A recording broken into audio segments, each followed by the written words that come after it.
Hey guys, what is up? This is Josh, and today I have a really easy Forge tips and trick video for you, and it enables you to spawn objects in-game with the use of other objects acting as a trigger.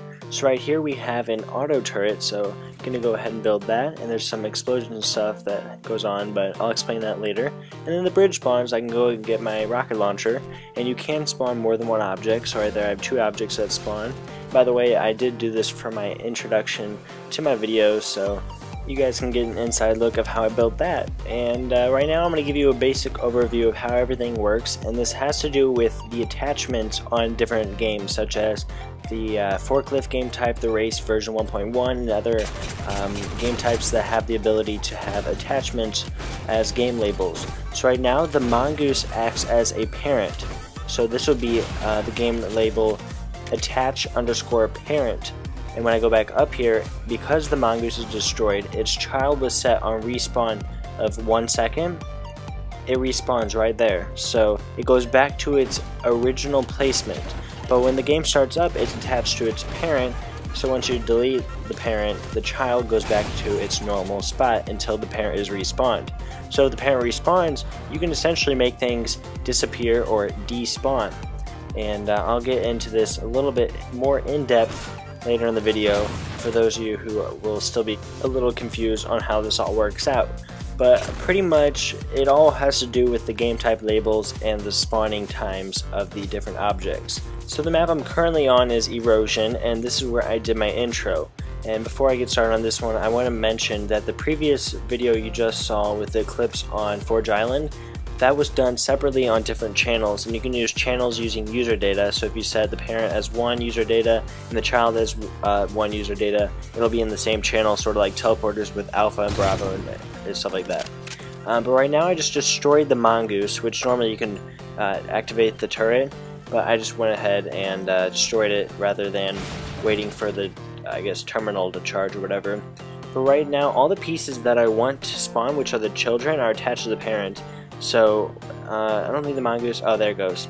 So now they just went back to their normal place because their parent is gone, and the child, or the child pieces, are currently back in their state that they were originally placed, and they respawn there because the respawn was at 1 second.